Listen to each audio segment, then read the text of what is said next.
에서 이제 고혈압 그리고 당뇨 이렇게 교육을 하고 다니는 간호사 김은지라고 합니다. 만나서 반갑습니다. 어머니.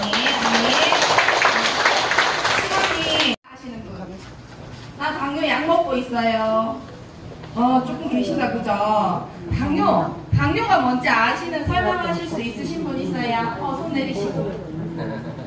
당뇨가 뭘까요? 옛날에는 소변에서 당이 빠진다 해서 당뇨, 소변뇨 해가지고 당뇨라 했지요. 당뇨는 말 그대로 몸 안에 혈관, 그러니까 피가 다니는 길에 안 쓰이고 몸에서 안 쓰이고 남아도는 당이 너무 많으면 이제 당뇨라고 해요.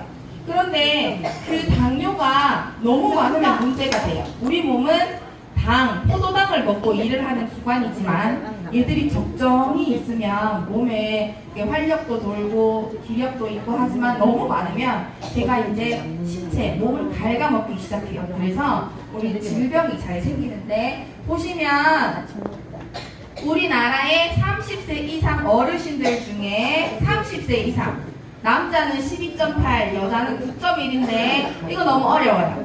자, 우리나라의 60세 이상 기준으로 어르신으로 나 60세보다 안 되신다. 나 60세 미만, 나 60세 안 됐어요. 뒤에 교수님들 빼시고는 조금 다 60세 이상이시죠? 60세 이상 해서 10명 중에 3분이 당뇨 질환이시래요, 우리나라.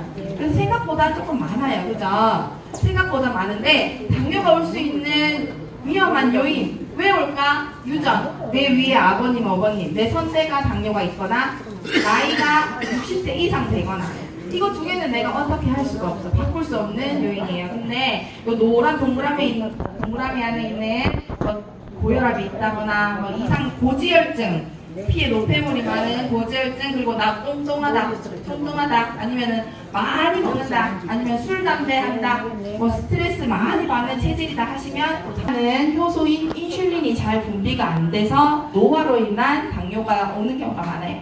이런 경우에는 살이 좀 있으신 분들 아니면 많이 드시는 과식이 습관이신 분들한테 더 잘 옵니다. 요런 이제 당뇨병이 있는데 당뇨는 아까 제가 말씀드렸어요. 당이 온몸에서 쓰이고 남은 것들이 피 안에 많이 있으면 이제 문제가 된다고 말씀을 드렸죠. 그러면 당뇨 어떻게 진단할까? 당뇨는 사실 증상이 잘 없어요. 내가 병원 가서 피검사 해보지 않는 이상 나 당뇨 모르고 살아오시는 경우도 많아요. 고혈압도 그래요. 고혈압도 당뇨도 증상이 잘 없는데 조금 많은 이제 그 증상이 아주 없다기보다는 조금 많은 어르신들이 느끼는 증상이 이 당뇨가 많이 드시고 그리고 많이 소변을 보러 가시고 뿔이 또 많이 먹혀요. 왜 그러냐면 이 피 안에 당이 많으니까 신장이라는 이 기능, 신장이라는 콩팥이라는 얘가 당을 자꾸 소변으로 보내려고 해요. 몸 안에 너무 많으니까 소변으로 보내려고 해서 화장실도 많이 가는데 소변을 많이 나가면 물도 같이 나가죠. 그죠? 소변이 물이니까. 그래서 물도 많이 땡기고 그리고 당이 자꾸 빠져나가면 내 몸은 왜 자꾸 영양분이 빠져나가지? 이래서 다시 자꾸 먹으려고 해요. 그래서 자꾸 악순환이 반복이 돼서 이런 3개의 증상이 조금 많이 보여요. 많이 드시고 많이 물 드시고 많이 화장실 가시고 근데 이렇게 자꾸 반복을 하다 보면 이게 당뇨는 점점 더 안 좋아져요. 그래서 관리를 하셔야 되는데 관리를 어떻게 해야 되냐? 합병증이 무서워서 이제 관리를 해야 돼요. 고혈압이나 당뇨는 사실 내가 진단을 받았어도 말하지 않으면 그 사람이 당뇨나 고혈압을 진단받고 내가 살고 있다 환자라는 걸 아무도 몰라요. 사실 이게 생활하는 데는 문제가 없어요. 그죠? 그런데 합병증이 굉장히 무서워서 그래요. 합병증은 당뇨는 당이 높으면 혈관에 문제가 생기기 때문에 우리 몸에 찔러서 피 안 나오는 곳은 없어요. 그죠? 그러면 모든 곳에 이제 합병증이 올 수 있다고 생각하시면 됩니다. 첫 번째로 이제 심장이 하는 일이 뭐예요? 심장은 우리 몸을 잘 살아있게 만들어줘요. 심장에서 피를 쫙 짜내야지 피가 온 몸으로 돌아요. 그죠? 근데 심장이 문제가 생기면 고혈당이 높고 문제가 생기면 이제 혈관이 이제 줄어들어요. 쪼그라들고 노폐물이 쌓이고 당이 왜 끈적끈적하죠? 잘 안 흘러서 혈관벽에 붙어버려요. 붙고 피끼리 막 지끼리 엉켜서 혈전, 피딱지가 돼서 혈관을 돌아다녀요. 그렇게 좁아지고 또 혈관이 아예 꽉 막혀버리면 심장이 일을 못하게 돼요. 이 심장도 피를 먹고 일을 하는 기관이라서 그래서 꽉 막히면 협심증이나 심근경색이 오는데 이러면 심장 흉통이 이제 가슴 통증이 발생하는데 20분에서 30분 정도 누가 심장에다가 소금 고춧가루 뿌리듯이 타는 듯이 아프고 어깨 그리고 턱 쪽으로 이렇게 번지는 방사통이 있대요. 이게 도저히 시간이 흘러도 안 없어져서 이런 경우가 있으면 119를 타고 바로 응급실로 가셔가지고 시술을 해야 사실 수 있고 만약에 1시간 이상 40분에서 1시간이 넘어가면 이제 사망률이 80% 이상 증가하는 굉장히 무서운 합병증이에요. 그래서 이런 합병증도 있고 두 번째로 뇌 쪽에 이제 혈관에 문제가 생기면 이게 뇌 MRI 이제 머리 사진 찍은 건데 뇌 사진을 찍은 건데 요 다른 부분은 희끗희끗한데 이렇게 팍 터져서 피가 하얗게 보였죠. 그러면 뇌가 기능을 못해요. 심장과 뇌 두 개는 조직이 죽으면 다시 재생하지를 않아요. 간은 조금씩 자기가 재생하고 피부도 상처가 나면 우리 조금씩 낫죠. 재생을 하는데 얘들은 재생을 하지를 못해요. 그래서 이렇게 하얗게 변해버리면 중풍 맞았다고 하죠. 왜? 어르신들 말로. 중풍 맞으신 분들 왜? 이도 걸음걸이가 좀 어둔하시고 말하는 것도 발음이 조금 어둔해요. 그죠? 그리고 드시고 하시는데 입 옆으로 왜 침이 질 이렇게 흐른다거나 나는 잘 못 느껴요. 그런데 상대가 보기에는 그런 증상이 있어요. 이제 그런 증상이 중풍이 오는 거예요. 이건 역시 마찬가지로 40분 이상 3시간에서 4시간이 지나가면 그것이 평생 후유증으로 남아서 그렇게 사셔야 되는 거예요. 그래서 굉장히 무서운 합병증인데 3시간 안에 병원에 와서 시술을 하시면 지금처럼 건강하게 사실 수 있어요. 후유증이 거의 안 남아요. 그러니까 이것도 내가 증상을 잘 알고 있어야 되는데 얘가 전조 증상이 있는데 전조 증상이 왜 감기 오면 우리 전조 증상이 어때요? 열나고 기침 나고 목 아프고 하죠. 그런데 얘가 전조 증상이 어떤 거냐면 자 집에서 한 번씩 따라하세요. 자 거울 치카치카 하시죠. 양치하실 때 거울 보고 이 소리 내서 웃으시는 거예요. 이 소리 내서 웃어보세요. 시작. 이 웃었는데 뒷거리가 하늘 위로 올라가죠. 됩니다. 그런데 거울을 보는데 한쪽만 올라가고 한쪽은 밑으로 떨어져 안 올라가. 얘가 안면도 얼굴도 크기 때문에 이렇게 터지면 마비가 와서 한쪽만 올라가요. 그래서 이게 전조 증상이고 앞으로 나란히 해서 손으로 10초를 세어주세요. 1, 2, 3, 4, 5, 6, 7, 8, 9, 10. 나 원래 이거 잘했어. 나 잘했는데 지금 잘 못하시는 분들 같아. 나 원래 잘했어요. 다 잘하시죠. 이제 내리시면 되고 다 잘하시는데 집에서 이거 한 번씩 생각나실 때 이렇게 하시는 거예요. 근데 어느 날 갑자기 내가 나 의지와 상관없이 뚝뚝뚝 떨어져. 얘도 팔에 근육이 있는데 근육이 마비가 돼서 힘이 안 들어가는 거예요. 그러니까 이런 전조 증상이 있어요. 그래서 여기 습관돼서 하루에 한 번씩 아침에 일어나셨을 때 특히 겨울철에 아침에 요거 해보시면 굉장히 도움이 많이 되십니다. 그리고 가나다라 마바사 여기까지만 하셔야 돼요. 발음 육성으로 내셔야 돼요. 시작! 가나다라 마바사. 지금은 잘 되죠? 근데 속으로는 누구나 중풍이 오신 분도 속으로는 잘 할 수 있어요. 그런데 이 중풍이 와서 이런 문제가 있으면 어가 돼요. 발음이 똑바르지 않은 거예요. 그러니까 그것도 잘 생각해놓고 이제 한 번씩 검사를 집에서 해보시면 좋고 또 어떤 증상이 있냐면 두통, 누가 뒤에서 망치로 두드려 패는 것 같은 평생 겪어보지 못한 굉장히 아픈 두통이 갑자기 찾아와요.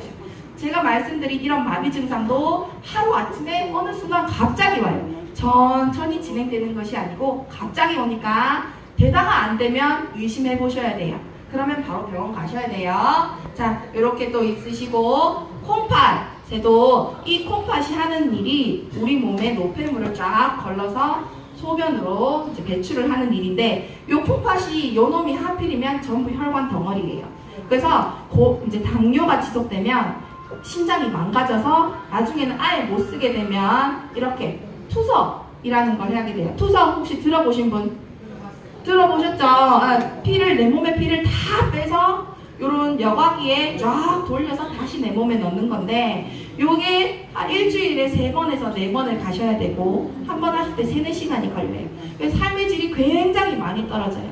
그래서 신장도 굉장히 이제 중요한 기능을 우리 몸에서 하는데 요것도 증상이 있는데 우리 왜 집에 다 요즘은 양변기죠. 소변 보시는 양변기 거기 물이 이렇게 받쳐 있잖아요. 이제 쉬 소변을 보시고 물 그냥 내리지 마시고 이렇게 내리지 마시고 이렇게 물을 한번 쳐다보세요. 쉬 다 하시고 소변 다 보시고. 근데 거품이 뽀글뽀글뽀글 처음에는 소변 보실 때는 뽀글뽀글 이렇게 나는 게 맞아요. 맞는데 내릴 때까지 내가 한참 10초 이상을 쳐다보고 있는데 이 거품들이 안 사라지고 계속 방울방울 있어. 안 터져.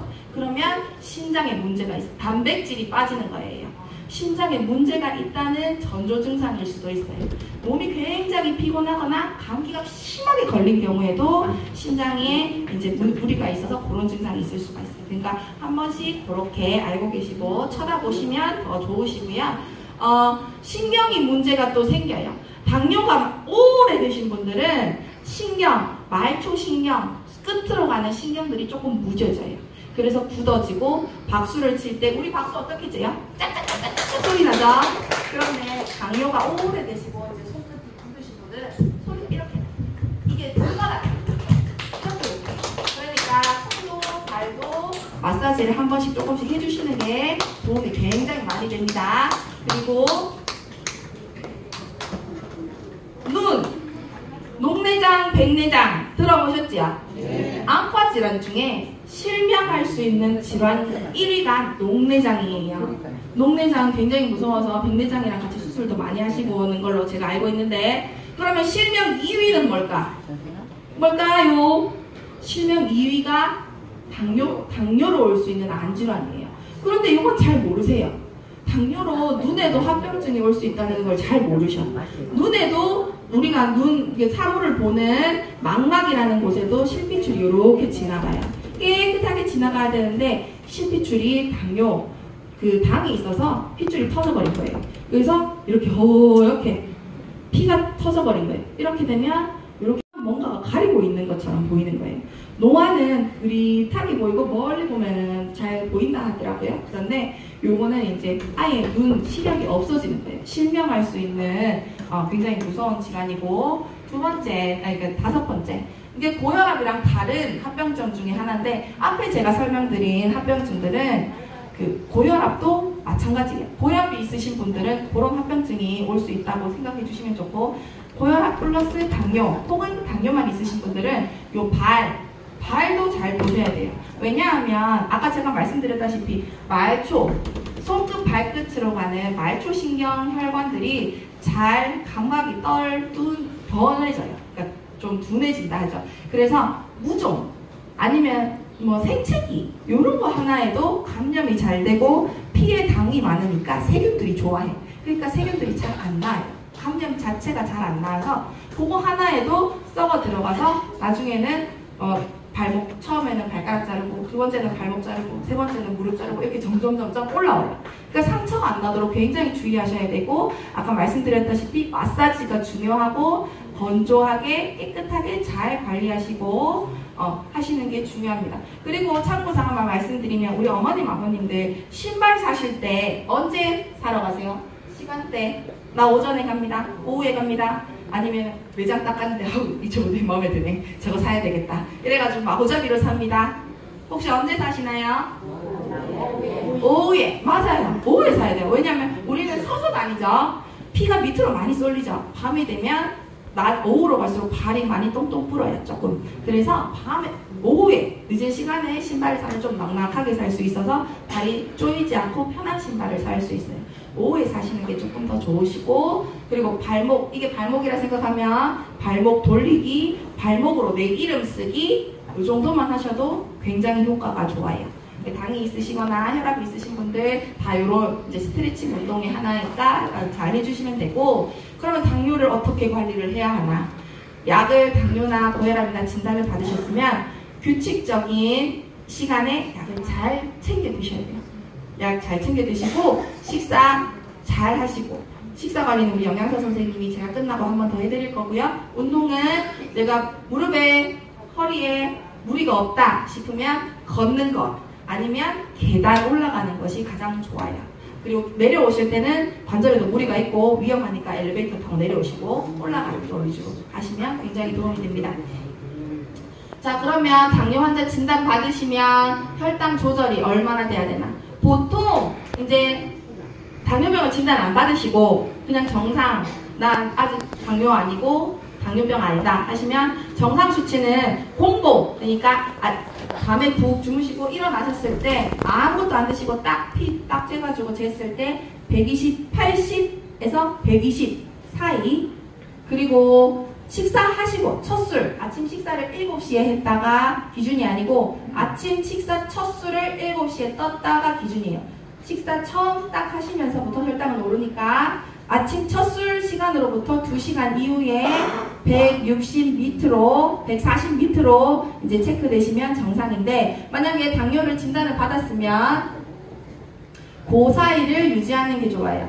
공복 혈당으로는 80에서 120, 식후 2시간은 그 환자가 아니신 경우에는 140, 160 밑이 좋지만 이제 당뇨 환자를 진단 받으시면 180, 200 근처, 200은 넘지 않는 200 근처, 그 당화혈색소라고 3개월의 평균 수치를 알 수 있는 피 수치가 있어요. 거기에 이제 피 수치는 6.5 밑으로 이제 하시면 되고, 식사 관리는 우리 선생님이 해주실 거고, 저혈당 혹시 여기 오신 분? 나 당뇨 환자인데, 우리 어머니 어땠어요 느낌이? 응. 70. 저혈당. 손을 오글리고 기력이 없고 뚫리고. 맞아요. 저혈당이 오면 기분이 나쁘고 배도 막 고프고 허기지고, 그리고 식은도 안 줄줄 나고 만약 힘을 쓰려고 해도 힘을 쓸 수가 없어요. 그래서 이렇게 저혈당이 오면 그 응급이에요. 당장 드셔야 돼요. 당장 드셔야 되고, 그 만약에 의식이 없이, 만약에 내가 당뇨 아니고 어떤 분이 그냥 기력이 없이 막 흐물흐물 기력 없이 넘어가신다 하시면 의식이 있으면 드셔야 되는데 의식이 없으면 119 부르셔야 돼요. 완전 넘어가면. 매실 잘하셨네. 매실 액을 드시면 좋아요. 그거는 이제 우리 영양사 선생님이 더 정확하게 해주실 거고, 제가 질환은 여기까지 준비했고, 우리 영양사 선생님이 이제 어떻게 드시면 좋은지. 좀 뭔가 피곤해 보이세요. 좀 몸 좀 풀게요. 옆에 사람들 좀. 지금 당뇨가 뭔지 잘 들으셨죠? 그러면 이제 뭘 들어야 돼요?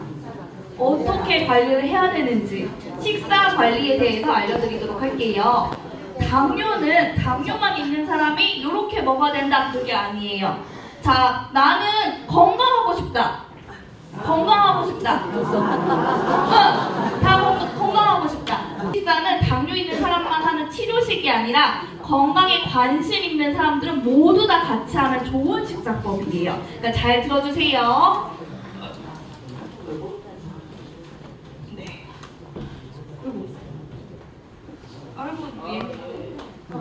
자, 첫 번째로 식사는 규칙적으로 제때해야 돼요. 그래서 끼니와 끼니는 4시간에서 5시간 텀으로 드시는데, 그렇게 아침을 8시쯤에 먹었다 하면은 점심을 12시쯤에 먹는 거고, 그러면 저녁을 4시에서 5시쯤 먹게 되는데, 그러면 다음날 아침까지 공복 시간이 너무 길어지다 보니까 점심을 드시고 나서 사이에 간식을 드시고, 저녁은 잠들기 4시간 전에는 종료해 주셔야 돼요.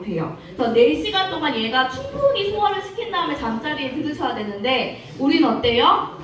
밥은 일찍 먹어야 되는 걸 다 잘 알고 있어요. 그래서 한 6시나 7시쯤에 밥은 다 잘 드세요. 근데 한 8시쯤 되면은 과일은 괜찮겠지. 과일 한 조각 먹어야 되겠다. 또 과일을 드세요. 근데 과일에는 우리 몸에 좋은 성분들도 많이 있지만 당분도 많이 들어있기 때문에 혈당을 높일 수가 있어요. 그래서 과일 먹고 바로 잠드시면은 혈당이 높은 상태에서 숙면에 들기 때문에 우리 장기가 쉬지를 못해요. 밤새도록 그 높은 혈당을 내리느라 일을 해야 되기 때문에 얘네들이 쉴 시간이 없어요. 그래서 과일이건 뭐건 잠들기 4시간 전에는 식사를 종료하시고, 물은 괜찮아요. 물은 당분이 없기 때문에 물은 드셔도 되는데, 잠들기 4시간 전에는 당분이 있는 거는 멈추셔야 되세요. 그리고 간식도 밥 먹고 나서 바로 드시는 게 아니라 식사가 끝나고 나서 2시간 지나서 드셔야 되세요. 우리가 첫 술을 딱 뜨기 시작해서부터 혈당은 점점 올라가는데 1시간 정도 지났을 때가 최고치에 달하고 그 이후에 서서히 떨어지기 시작해서 한 2시간 정도 지나야지 떨어지거든요. 그래서 당뇨 있으신 분들은 혈당 체크해 보셨잖아요. 그때 어때요? 밥 먹고 바로 재는 게 아니라 식사 2시간 지나서 하라고 하죠. 그게 숟가락 내려놓고 2시간이 아니라 뜨기 시작해서부터 2시간. 그때 혈당도 측정해야 되고 간식도 그때 드셔야 되는 거예요. 특히 커피, 밥 먹자마자 커피 드시는 게 아니라 2시간 지나서 드셔야 되세요. 자, 두 번째는 알맞은 양으로 드셔야 되세요. 이 알맞은 양은 배가 부를 때까지 먹는 게 아니라 쓴 만큼 먹는 게 알맞게 먹는 거겠죠. 나는 몸은 많이 쓰는데 너무 조금 먹으면 기력이 떨어질 수가 있고요. 나는 몸은 안 움직이는데 먹는 건 많이 먹는다. 그러면은 몸에 쌓이게 되겠죠. 그렇기 때문에 쓴 만큼 드시는 게 그 알맞은 양으로 드시는 거예요. 그렇기 때문에 사람마다 알맞은 양이 다 달라요. 체격이랑 활동 정도가 다르기 때문에 활동을 많이 하시는 분들은 좀 많이 드셔야 돼요. 나 활동을 조금 한다 그러면 조금 드셔야 되겠죠. 그렇기 때문에 내 배 부를 때까지 먹는 게 아니라 외식했을 때 1인분이라고 나온다고 그게 내 양이 아니라 내가 쓴 만큼 먹는 게 알맞은 양이라고 생각하시면 되세요.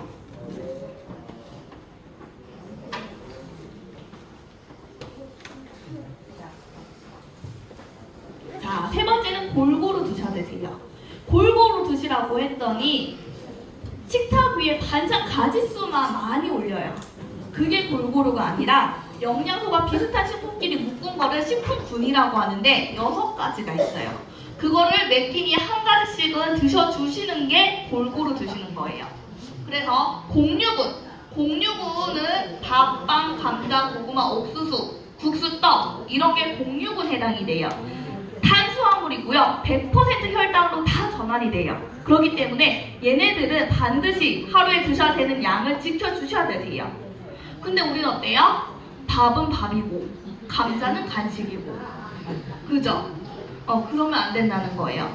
나는 감자를 좋아해요 하면은 식사에서 밥을 좀 덜어내고 드셔야 되세요.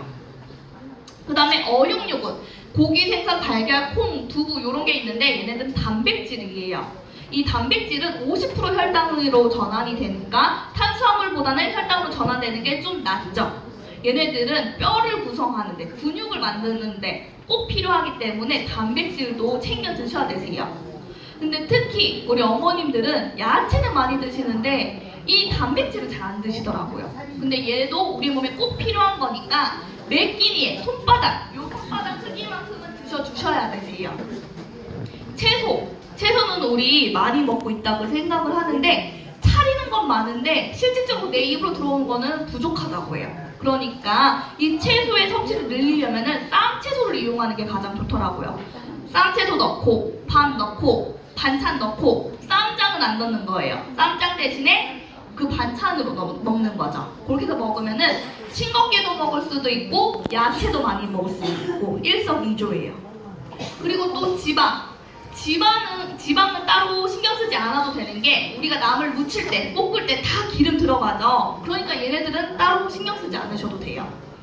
그리고 또 간식을 드시라고 했더니 간식으로 뭐 떡, 빵, 고구마, 옥수수 뭐 이런 것만 생각하시는데 그게 아니라 전 식사에서 부족한 거를 간식으로 채워주는 거예요. 그래서 간식으로 우유나 과일로 드시는데 우유 먹기 싫다면서 두유 드시는 분들이 많이 계세요. 근데 우유랑 두유랑 성분이 달라요.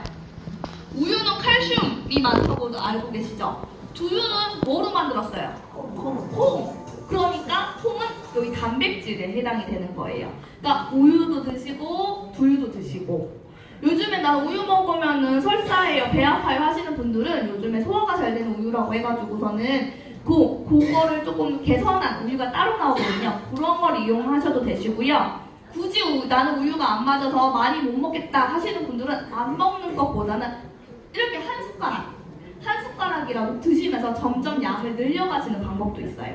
그렇게 이용해보세요. 그리고 과일은 적당히 드셔야 되세요. 많이 드시면 당분이 많으니까 과일의 적당량은 사과, 배, 감 같이 한 개짜리 과일은 3분의 2쪽이 하루에 드실 수 있는 양이에요. 수박은 중간 크기 2쪽. 그러니까 우리가 생각하는 것보다 양이 적죠. 그러니까 조금 과일을 줄이시고 채소를 늘리셔야 되세요. 자, 네 번째는 기름진 음식을 제한하셔야 되세요. 콜레스테롤은 우리 몸에 없어서는 안 될 아주 중요한 물질이지만 중요한 물질이어서 우리 몸에서도 만들어지지만 많이 먹게 되면 혈관 벽에 쌓여요. 조금만 쌓였으면 그냥 혈액의 흐름을 방해하고 끝나는데 많이 쌓이면 혈관을 막을 수가 있어서 동맥경화증이나 심장병 같은 성인병을 야기시킬 수가 있기 때문에 관리가 필요해요. 그래서 고기를 드실 때는 껍질, 비계 이런 데에 요는들이 많이 들어있기 때문에 걔네들은 제거하시고 살코기로 드시는 게 좋아요. 그리고 요리하는 방법도 그냥 살짝 데치거나 쪄서 먹는 담백한 방법으로 이용하시는 게 더 좋겠죠. 또 커피 프림. 믹스 커피 드실 때 거기 안에 들어있는 프림에도 지방 성분이 있기 때문에 커피를 드실 때에는 믹스 커피보다는 블랙 커피로 드시는 게 좋고요. 나는 블랙 커피 먹으면 커피 마신 것 같지가 않아서 스트레스를 받는다 하실 때에는 믹스 커피를 한 잔 정도 드셔도 되세요. 단 식사 끝나고 나서 2시간 지나서 당이 좀 떨어진 다음에 드시는 거예요. 그리고 너무 늦은 시간에 드시면은 잠잘 때 숙면에 방해가 되기 때문에 너무 늦게 드시지 않는 게 좋고요. 자, 5번째는 당질 섭취를 조절하셔야 되세요. 아까 잠깐 설명드렸듯이 공유분은 100% 혈당으로 전환이 되기 때문에 이 공유분은 하루 식사량을 반드시 지켜주셔야 되시고요. 당분이 많은 식품 제한하시는데 단 저혈당 시에는 이렇게 응급식품으로 이용이 돼요. 6번째는 싱겁게 드셔야 되세요. 이 소금을 적게 드셔라, 건더기만 드셔라 많이 들어보셨죠? 소금이 문제가 아니라 소금 안에 있는 나트륨이 문제인 거예요. 소금의 40%를 차지하는 이 나트륨이라는 녀석이 혈압을 높이는 기능을 해요. 당이 있으신 분들은 혈압도 오기 쉬우기 때문에 관리가 필요한 거예요. 그래서 싱겁게 드시려면은 조리가 끝난 다음에 간을 하셔야지 가스레인지 위에서 보글보글 끓을 때 간을 하면은 우리 혀는 간을 못 봐요. 그러다 보니까 자꾸 싱겁다고 더 넣게 되죠. 그러니까 마지막 단계에서 간을 하시는 게 좋고요. 가공식품보다는 자연식품으로 드시는 게 좋아요. 그래서 가공식품 드실 때에는 나트륨 처리가 또 되어 있기 때문에 끓는 물에 한번 데쳐서 사용하시는 게 좋고요. 또 소금이랑 간장이랑 같은 양일 때 이 나트륨이 간장에 적게 들어있어요. 그래서 같은 양이라면 소금보다 간장으로 넣는 게 좋고요. 무턱대고 소금 양만 줄이다 보면은 맛이 없어 못 먹어요. 그럴 때는 향으로 바꾼다든지 아니면 고소한 맛으로 바꾼다든지 이렇게 맛으로 바꿔주셔야 되세요. 그래서 향신료나 들깨가루 같은 천연 양념을 사용하는 것도 한 가지 방법이고요. 절임이나 조림은 아무래도 짜죠. 그렇기 때문에 그런 것보다는 살짝 데치거나 쪄서 담백하게 드시는 게 좋아요. 장아찌나 젓갈 같은 짠 음식은 적게 드시고요. 이 나트륨은 국물에 많이 우러나오기 때문에 국물은 되도록 드시지 마시고 건더기만 드시라는 거예요. 7번째는 섬유소가 풍부한 식품을 드셔야 되세요. 이제 잡곡, 야채, 해조류, 과일에는 섬유소가 많이 들어있는데 이 섬유소는 급격한 혈당 상승을 억제할 뿐만 아니라 우리 몸속에 있는 나트륨을 몸 밖으로 배출시켜주는 것도 도와주고 그리고 포만감을 유지시켜줘서 과식하는 걸 방지시켜줄 수가 있어요. 또 배변 활동을 원활하게 해서 암 발생을 억제시켜주는 역할도 하고 좋은 거 많이 들어있어요. 그래서 이런 거를 섭취하시는 게 좋은데 믹서기에 갈아버리면 이 섬유소는 다 파괴가 돼요. 우리가 섬유소 먹으려고 저런 것들을 먹는데 믹서기에 갈아버리면 다 파괴가 돼요. 우리가 즙 내보셨죠? 즙 낼 때 밑으로는 국물이 나오고 옆으로는 건더기가 나와요. 그 건더기 어떡하죠? 그 건더기 어떡해요? 내버리죠. 그 건더기가 섬유소인 거예요. 우리 그거 먹으려고 얘네들 먹는 건데 먹어야 되는 거는 쓰레기통에 버려버리고 그 국물만 먹고 있는 거죠. 그러니까 생으로 드시거나 데쳐서 드시는 건 괜찮은데 믹서기에 갈거나 즙 내는 건 좋지가 않아요. 그런데 과일이랑 잡곡은 칼로리가 들어있고 당분이 들어있다 보니까 많이 먹으면 혈당 조절이 어렵고 살이 찔 위험이 있어요. 그렇기 때문에 걔네들은 적당히 드시고요. 야채를 충분히 드실 것을 권해드려요. 술 많이 드세요? 다 술 안 드시나 보다. 그럼 여기 간단하게 들어갈게요. 이제 술 같은 경우에는 칼로리만 있고 영양가는 하나도 없어요. 그냥 우리 기분만 살짝 좋게 하는 거예요. 근데 우리 기분 좋게 하는 게 다른 게 많이 있죠. 그렇기 때문에 술은 되도록 드시지 않는 게 좋아요.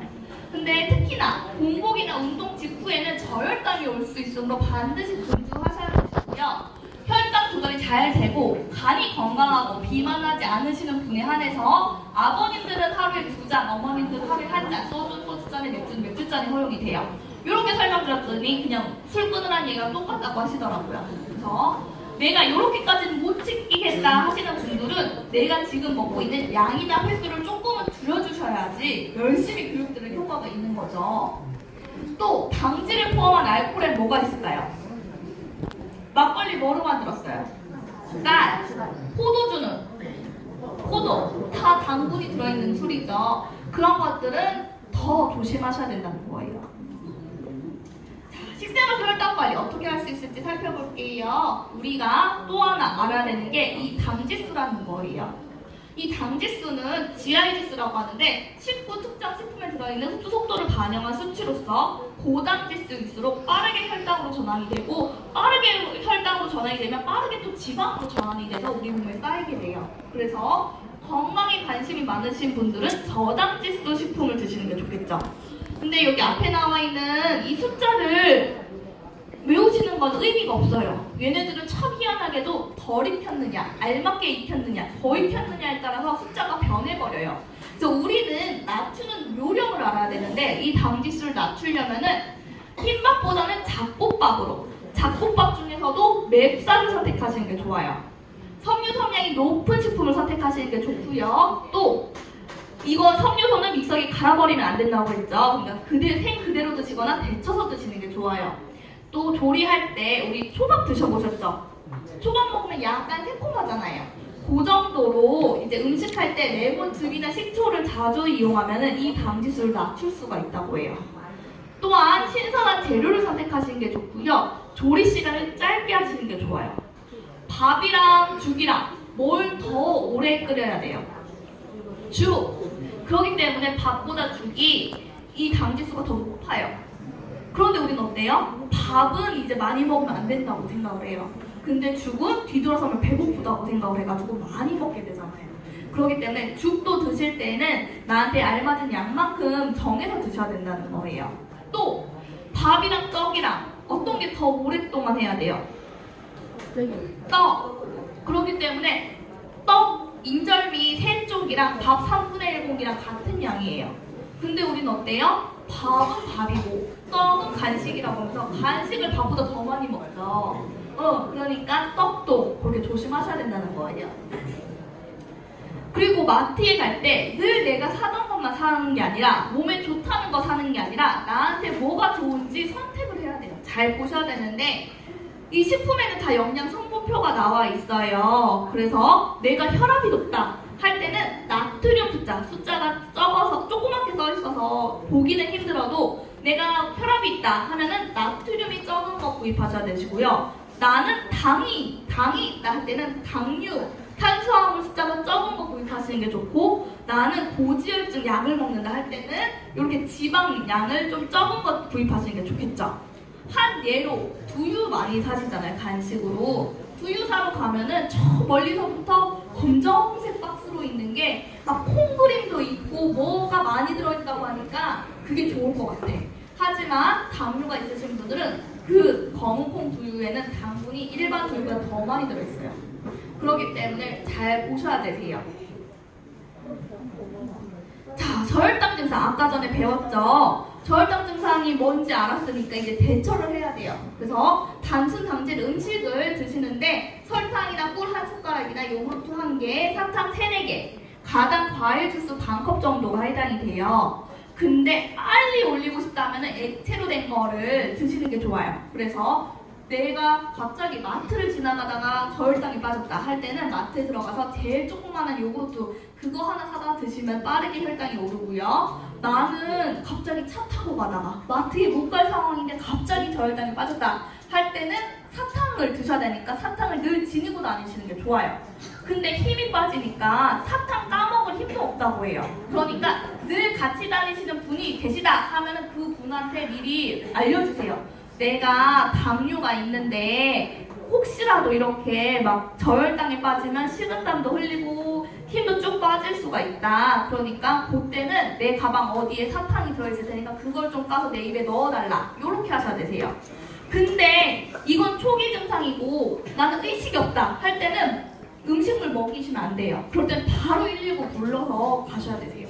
그리고 나는 이거 먹었으니까 이제 괜찮아지겠지 활동하시면 안 되고 혈당 측정을 해서 정상으로 돌아오셨으면 다행인데 아직 나는 정상으로 안 돌아왔다 할 때는 병원 가셔야 되세요. 자, 제가 준비한 것도 여기서 마치도록 할게요. 혹시 궁금하신 거?